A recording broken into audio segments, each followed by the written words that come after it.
Hallo und willkommen bei der Outdoor Show in Friedrichshafen. You're listening to a download from the outdoorstation.co.uk. Number 374.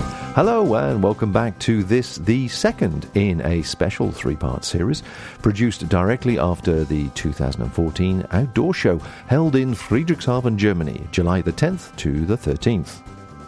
We've got a reasonable selection of interviews for you relating to new products, new brands, some advice and breaking news, which I'm sure will be of interest to many. If you need pictures or video to help you get a better insight, then please visit the outdoorstation.co.uk website for links, images and so on. Plus, of course, we have a video from the show on there, which is also on YouTube, which will show you some of the highlights and take a closer look at some of the products mentioned within these podcasts. It was good to visit and get a bigger picture of the industry from a European perspective and see what trends were developing, as well as discussing with key players where the UK currently stands within this landscape. However, without further ado, let's get on with the show and delve into some interviews recorded just a few days ago in Friedrichshafen. The larger titanium-based brands were in attendance, of course. However, very few of them had anything of note or fresh by way of design or innovation using this exciting material. So, of course, it was doubly good to see the familiar and friendly face in the shape of Brian Vargo on his stand, not only showing new products fresh off the production line, but also leading the way with some innovation. Visitors were able to see and feel some titanium goodies, which, up until now, they never knew they really wanted. Brian, love to see you again at Friedrichshafen. Is this the second or third time you've been here now? This is the second time that I've exhibited. It was in 2008, so I had to take a break for a while, but I did make it back. Excellent. Well, lovely to see you here again, and especially when you have a handful of new products to talk about as well. So what I'd like you to do is tell me a bit more. Okay. Well, the first product I'm going to talk about is called a funnel flask. So this is a basic hip flask. It holds 8 ounces. One of the problems with hip flask is that they're very difficult to fill. So the hole in the top, usually other flasks out there will have a separate funnel. But what I decided to do was to develop a design that we could actually integrate a funnel into the top. Okay, what I'll do is I'm going to stop you there because you missed one word out in that entire introduction, which is the thing that's going to excite people most of all. Okay. The word titanium. Titanium. so let's just start that again. This is a titanium hip flask. Okay, titanium hip flask. I can hear them now getting very excited about this. And what the capacity is, and then we'll tell me about the funnel. Okay, so the capacity is 8 ounces, and the funnel is made of silicone, and right now it's in the down position. So but when you fold it up, and out like this, you can actually use it as a funnel to fill the flask more easily, and you don't spill the alcohol. Last thing, people are listening to this now very, very closely. So we're talking about a silicone funnel, which is actually sort of integrated over the top of the external part of the neck. Right, and it flips up. Yeah, so we elongated the neck just slightly to accommodate the funnel, so it would have enough room to fold down and also to pop up when you want to use it as a funnel. Okay. And then when you're done drinking, what you would do is you use the same funnel as a spout to pour it back into your alcohol bottle. I'm sorry, I don't know anybody that has any left. that has any left in my circles. They would drink it straight out the funnel. Right. But I mean, you can drink it out the hip flask without the funnel. And the nice part is that the funnel is against your lips, so it's silicone against lips as opposed to titanium. Right. And it's the same kind of silicone that you would use like in a baby's bottle. Right. So there's no chemicals, nothing to worry about. Nothing is harmful. It's very safe. Okay, and of course the other thing that's really important to people, especially if they put £30 worth of 12-year-old malt in there, is obviously the cap, the screw there. Yeah. So that is a positive fit that goes down and seals it completely. Yeah. There's a little rubber gasket at the top, and so when you screw it on, it screws on tight. It's a fairly traditional design for the cap. So it won't leak or have any issues. Okay, and do we have a weight for this? The weight is 4 ounces.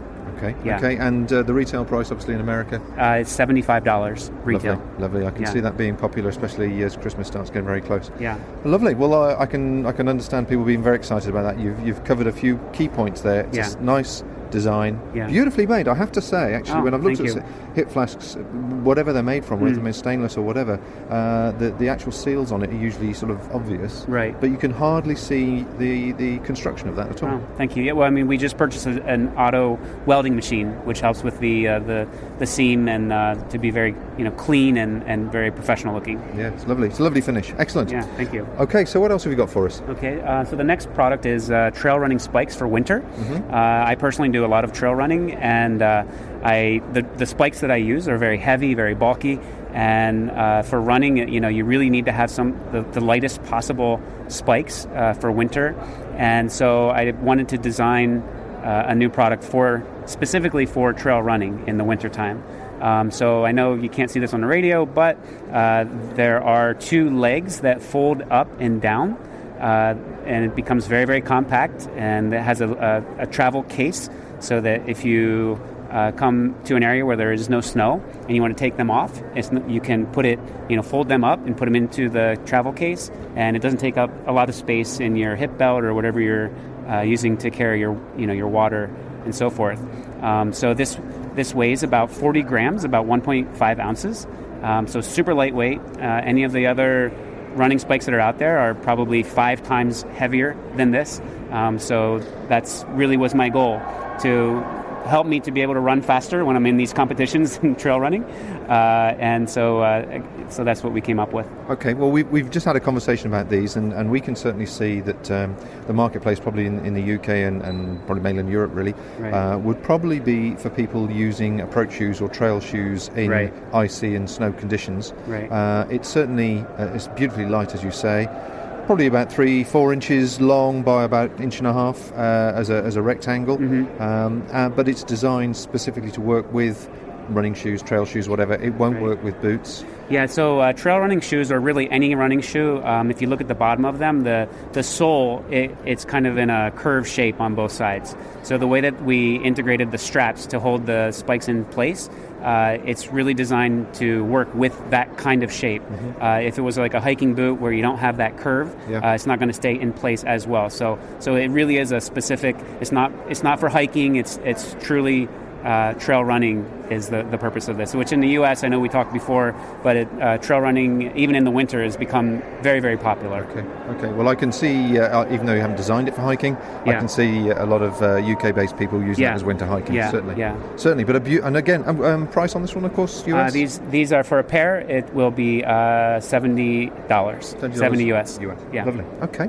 Well, finally, the pièce de la résistance, the one that everybody's been talking about, and I've just had a try on and got very excited about, is the new rucksack with the external titanium frame. So we're kind of revitalizing a very old concept. So most of the external frames that are out there are very heavy, and they don't really support the weight over your hips very well.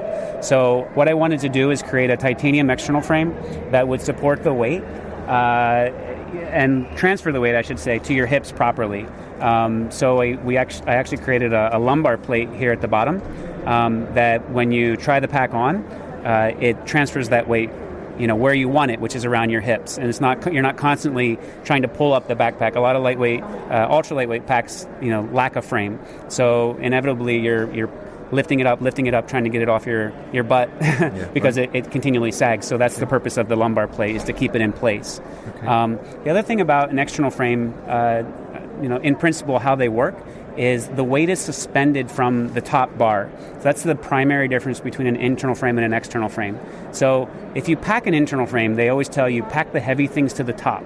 Okay, an external frame, the nice feature about it and why people say they carry so well is because the weight is actually suspended from that bar. So by default, the weight is higher up and carries a load better, more comfortably for hiking. Now, obviously, if you're scrambling around rocks or if you're rock climbing, you're not going to want a full external frame like this. But for hiking and just carrying the weight on the trail, an external frame works really well in that regard. Okay, well, I mean, there's a lot of key features that are associated with external frames, which you've brought back to life, which is you've got maximum adjustability on the actual harness itself. So it's able to take a huge range of back lengths. Yeah. And certainly, as you say, the lumbar support, trying to explain this verbally is quite difficult, because if you take, for example, a typical H frame that we're probably looking at, obviously with a few more bars across, but a H-style frame, the lumbar support actually projects forward into your back, as it were, right, which allows you that padded area, which then also means that you get the airflow through the back system as well. Right. Yeah, and that's one thing we had discussed. I know a lot of the external frames, the older style, they always have a curved bar at the top and often have a curved bar on the side. But because of the lumbar plate, we're actually able to not have to curve the bar, and actually keeping it straight, it transfers the load straighter, down into your hips where it should be, without having to curve it. So it's one of another great feature about this pack. Well, I know the first order of these has been shipping very, very fast for you in the US, and you're sort of halfway through your stock. Were you a bit nervous about bringing an external frame system to the media in the US? Yeah, actually, when I first introduced the external frame in a new design within external frame, I know I talked to a lot of different people, and most people said I haven't seen any innovation within an external frame for probably the past 20 years. So I'm trying to bring it back, which is not an easy task, because for the past 20-some years, people have, promoted the internal frame, and most of the major manufacturers put their effort in design and so forth in an internal frame. So me and my company trying to bring back an external frame, I've always known that it was going to be not an easy thing to do.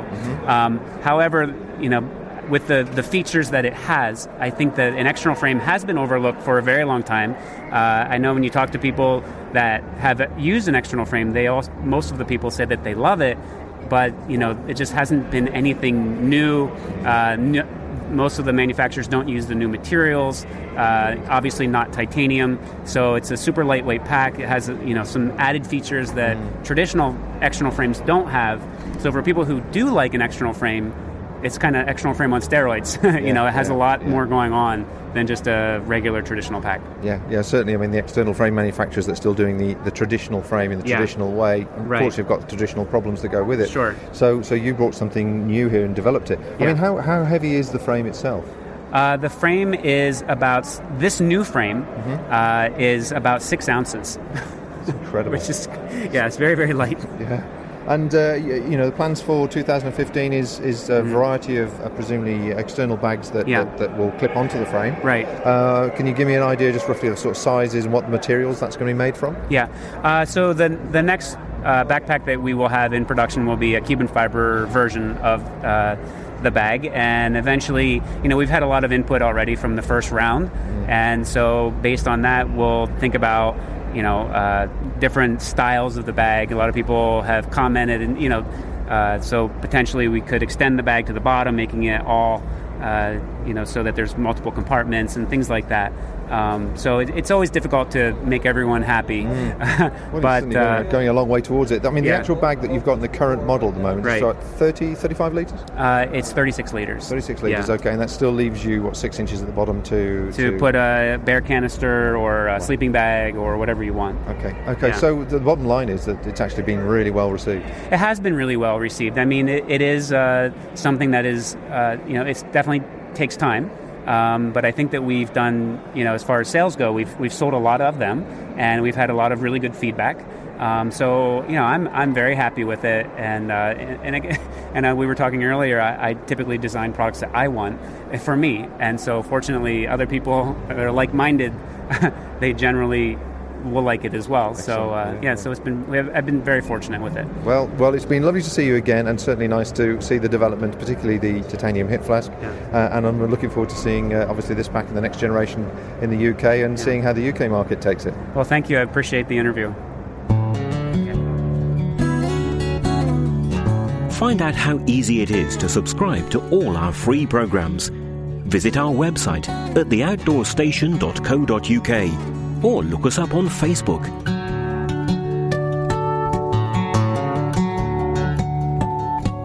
You may remember a few years back, Vibram launched their unusual but now very popular product 5 Fingers, a running camp and casual shoe based on the principles of barefoot running and close contact with the terrain. This shoe had individual toe shapes cut into the whole shoe, giving it a very unique and, in some cases, colourful look. This time they were launching another eye-catching product, Vibram Furoshiki concept shoes. A very clever one-piece wraparound casual shoe, ideal for casual and camp wear after a long hard day in boots, as Riccardo Aragona from Vibram explains. Based on a Japanese art called Furoshiki, it's the Japanese art of holding or wrapping objects with the fabric. We have developed shoes following that kind of technical arts. So as a Vibram, we make soles. We are the leader producers of soles in the world. So we have decided to apply that kind of arts, the Furoshiki arts, on a sole. The result is actually a sole that is wrapping the feet. As you can see from the bottom, you have a Vibram sole that allows you to walk on any kind of surfaces. And if you turn the upper part, is composed by a stretch fabric that actually covers you and wrapping your feet and ensure the clothes with 2 pieces of Velcro. Okay, so it's where is the market? First of all, let's ask that. What is the marketplace for this shoe? The marketplace, we want just positioning the product in a fashion and dress and casual segments. Okay, that's where we want to.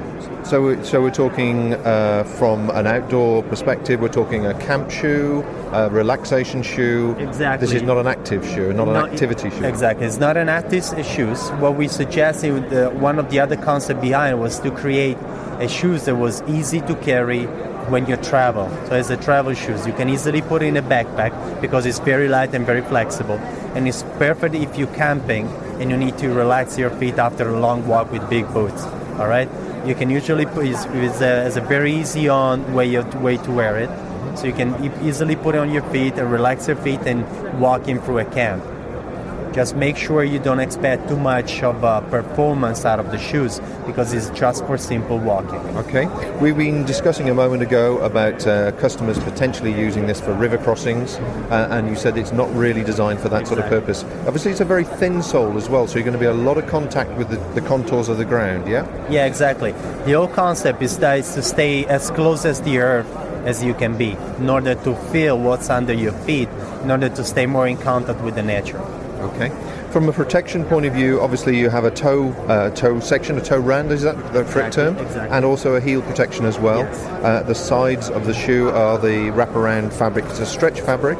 Yes. This is all made by one piece of rubber that is actually injected or applied on a piece of fabric.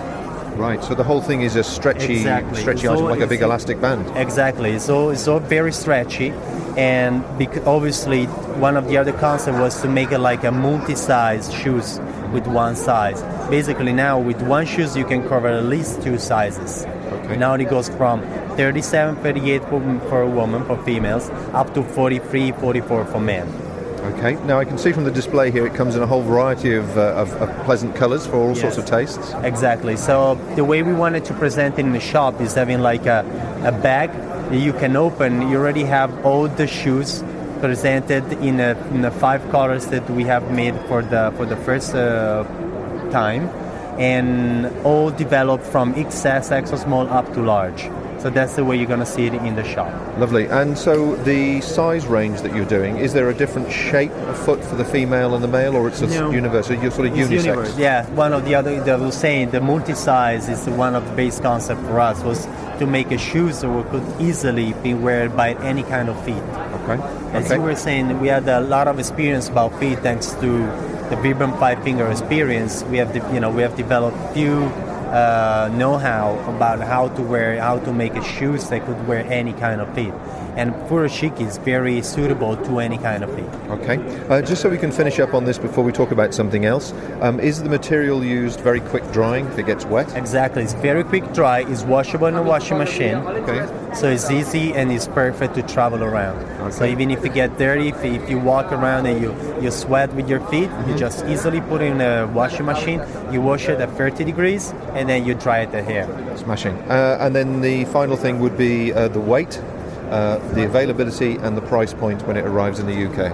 So the availability would be from next spring, summer 2015, which means delivery in the shops between February and March 2015. Sellout price would be around €99. Okay, and do you actually have a weight for the shoes, how heavy they are to carry? Actually, we don't have any particular details about that. That's another very important point. We're not trying to give much as the technical details on the shoes because we don't want the consumer to get confused and considering the shoes too technical. Okay. We want the consumer to buy it because he see that it's assured he has a Vibram sole, so he's protected. But he can also mostly can buy because he likes it. Okay. So really, it's a casual shoe for resting the feet after exercise. Perfect. Okay. Now, you were saying that earlier on that your soles now are being used all over the world by different manufacturers, and you've got designers designing soles all the time. We have now, at the moment, we have more than 1,000 brands actually using our component, which is the sole, up from the outdoor to the sports to dress and casual to the military segment to the safe and rescue segment, which is a very big segment for us. Vibram has a free measure branch. The headquarters is in Italy, where everything was born in 1937. Vibram was born in 1937. And then we have one of the biggest branches in Vibram USA is based in Boston, just outside Boston in Concord. And the other one is in Guangzhou in China. That's where we have the free branches. And everybody's taking care of some part of a project between research and developing, designing, and putting on the market and sales. We have more than 16 designers working daily on the design of the sole. Wow. On the design. So much goes into it then. Yes, there's so much going. Yeah, exactly. We're taking care of a design as much as we're taking care of compounds. Vibram became very famous, very popular because we produce our compound. Okay. We have the ability to develop and use different ingredients for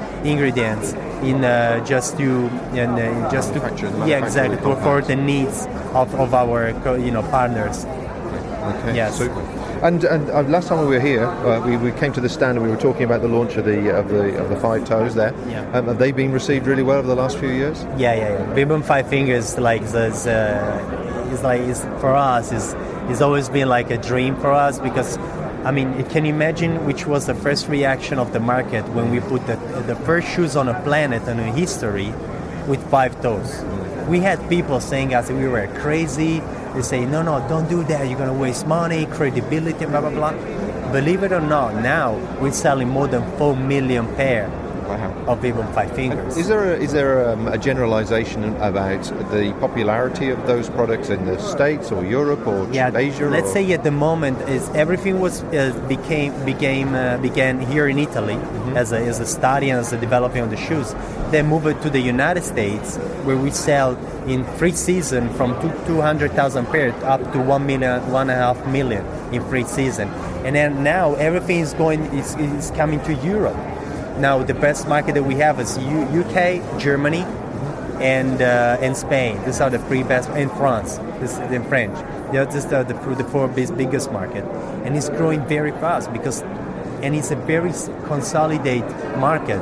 What we like is that is a very good feedback is that all the customers been buying Five Fingers. We done a study on 10 people who've been buying Five Fingers. 8 of them are still using and buying new pairs, which is a great result for us. We know there is a very neat market.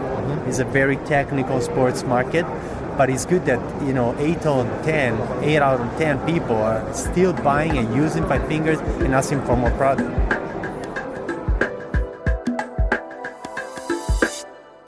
If you have any feedback, questions or suggestions, why not drop us a line either on Facebook or directly to our email address info@theoutdoorstation.co.uk. The home of UK-based audio and video podcasts for outdoors people everywhere. Acknowledgement that cycle users are still an important part of the outdoor market was a bit thin on the ground at the show. However, there were a few touring equipment offerings and a handful of interesting cycles and scooters in the outside areas for visitors to try. Of course, Ortlib was the largest equipment supplier in this arena, and their new, more colourful approach to their traditional panniers certainly brought attention to their stand. They are also introducing a very upmarket commuter range, which will be popular with urban business travellers, I'm sure, who want all the features that Ortlib offers, but with more slick business styling. As Martin Curtin, Ortlib brand manager, explains. Basically, the pannier range is not actually physically changing in terms of design. It's some new colour palettes for next year. So we're seeing a lot more brighter colours, sort of going with the way the market is going in terms of clothing and things like that. So Ortlib obviously identified that and want to sort of increase the colour range of the product. So that's mainly happening in the Plus series of panniers, so the Cordura fabric. In the Classic fabric, they seem to be saying the same, the blacks, the reds, those type of colours, which are our best sellers. Okay, so if we can just backtrack slightly then. So the Classic range is the PVC finish in 3 different colours. This new colourway is definitely more colourful, but it's not intense, it's not vibrant. Yes. And so it's much more akin to current trends, I guess. Mm-hmm. Yes.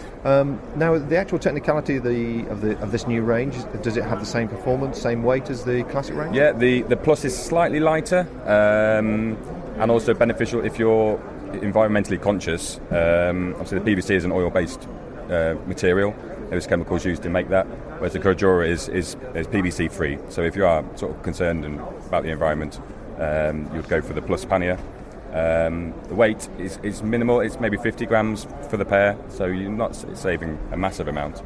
But in terms of durability, tear resistance, they're very, very close. Very similar. And it's got this. I mean, it's got a nice urban look to it as well. I mean, you sling that over your shoulder, you can take it off the bike. It's going to fit really well. Yeah. Now, you were saying there's new features, new fittings, or an updated fitting on the actual pannier rack system. This is for people who obviously are perhaps Ortlib customers already and would like to see some improvements. That's just been looked at, I understand. Yeah. So this system now, they originally used to have the QL1 and QL2. Where QL means quick lock, which is an Ortlib patent for dropping the pannier onto the rack, so it's a quick release system. The quick lock 1 and quick lock 2 has now disappeared, and now we have the quick lock 2.1. Just out of confusion. 2.1. So this is a single bar on the top, instead of being in 3 pieces as it used to be, so it's a lot stronger. Also as well, the key thing is probably the inserts which went into the hooks to reduce the diameter of the rack. So you reduce them with the hooks and then go onto the rack. Okay. They used to come from underneath. You'd flick them in underneath, but they're our best-selling spare because over time they would get loose and fall out. Okay. But now they've made them so they come in from the side, so they'll be less likely to fall out of the hooks. Is this sliding system new? Or is this sliding system was on the QL2 version. So this is basically, obviously, you just clip that up and you can move the hooks depending on where you want the bag on the rack, especially for like hill clearance. And obviously, there's lots of racks on the market and they've all got different frames, different shapes. Sure, yeah. So that can be moved up and down the rail and positioned where you like. Excellent. And that's also beneficial as well if you've got 2 bikes and you want to swap from one bike to another one day. You can easily adjust the hooks accordingly. Very quick system, that. Yeah. And on the lower rail, what they've done is they've added a softer plastic on top of the normal plastic, because they were getting, especially people using their bags a lot or long distance touring, commuting, they would find wear points on the rack where it's just constantly rubbing away. So they put this softer plastic on the lower rail, so that will prevent any rubbing onto the rack. Lovely. Okay, and you said now there's the front bag also fits the back bag, but not many people know that. Yes, exactly. Yeah, it's so they've sort of shot themselves in the foot a little bit when calling it the front roller, because people perceive it. Oh, we can only go on the front rack. Whereas no, it's fine if you want a smaller bag or smaller pair of bags. The front roller will easily fit onto a rear rack as well. It's also good for bikes with smaller wheels, like Bromptons, folding bikes. Obviously, the wheels are low to the ground, so you need a smaller pannier. Okay. So yeah, if you don't want the 20-litre pannier or 40 litres for the pair, you can go for a 25-litre pair. Okay, so it's a 25-litre for that pair and 40 litre for the back rollers. Now, has that fitting system always been the same, or is this new generation that will allow it to fit front and rear? Yeah, the fitting system's always been, the new generation, it's always been the same. So even with the current range for this year, the front rollers will fit So it's the same across the board, basically. Okay. So if we move away slightly from the classic and the sort of the updated colour range for that, I see that across the stand here we've got an urban line, which looks, I have to say, very, very corporate, very nice. Yes. And I can see this doing well in the cities in London and so on. Yeah. So yeah, we saw this at the meeting. We didn't really have any idea of what they're going to be doing, and we saw it when we walked in the room. We were like, oh, okay. So they're sort of going for, sort of trying to get into that sort of that urban, that fashion look, as opposed to sort of the hardcore tourers and the dry bags and the adventure people, I suppose. So they're trying to sort of tap into a different market. So they've with their history of and contacts of great fabric suppliers, they found this fabric which they can be coated on the inside. So from the outside, it hasn't got the normal waterproof look of the panniers. But it is still fully waterproof product because the fabric is coated on the inside. So they've done a range of sort of shoulder bags, all different sizes, all nice features inside. So there'll be plenty of pockets in there. So just right for carrying your iPad or laptop? Yeah, iPad, pens, documents, files. Okay. So there's lots of dividers inside, lots of zip pockets. Oh, so nice. Yeah. And they've done two versions where you've got one will just be a shoulder bag, and they also have one which works with another one of their fitting systems, which is called the Quick Lock 3. Right. So it's a flush system where the actual mounting points for the bag actually are permanently on the rack. So you fix the Quick Lock 3 system onto the rack. So then that means on the bag they can have a flush system on here. So when you're taking the bag off the bike and you have it on your shoulders, it's not, the hooks aren't going to be rubbing into your leg, into your clothing. So, yeah. But I mean, it does look like a very upmarket briefcase, doesn't it? And yes. As you say, with minimum fittings on the back, that's going to, I'm sure, appeal to a lot of people that, as you say, commute London, want to dump the bike and then carry on walking to the office. The material's sort of quite textured on the outside. Does the outer material hold water at all? Does it absorb water? No, it will. I say it has that look of you think, oh, it's going to soak the water in, but no, if you poured a glass of water on this now, you'd see it just drain off. Excellent. Like water off the duck's back.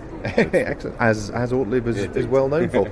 But I mean, you've got a full range here, haven't you? You've got the sort of traditional pannier looking shape of the classic. You've got some briefcase, you've got sort of shoulder courier bags, and then you've got smaller items here, right down to, well, I'd say like a large purse. Yeah, large purse size, yeah. So the large purse size, yeah. So again, this has got a mount as well for a bar bag. So you can fit this onto the front of the rack. Front of your handlebars, as well as having obviously a very nice small shoulder bag as well at the same time. So like I say, yeah, they've looked at the market and they've gone through. They've not just gone in there with one design bag. They've gone in with a full range, starting from quite a large bag down to, like you say, the sort of purse size bag. So there's plenty of choice there for the consumer. And colour-wise, I think you're calling them pepper and coffee. So it's a light grey and a light brown, which is very attractive. Do you happen to know the sort of price range we're talking about for these compared to the classic range?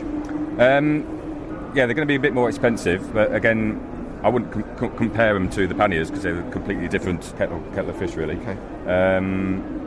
So in terms of pricing, like for the pannier, for example, this is actually going to be sold singly because commuters they tend to use one bag. They don't tend to buy a pair.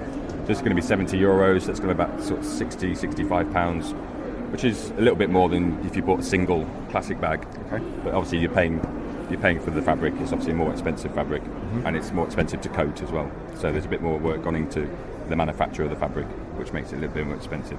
And can we just take, for example, the briefcase-looking one and the purse, just to give people an idea? Yeah, so the briefcase one is called the commuter bag.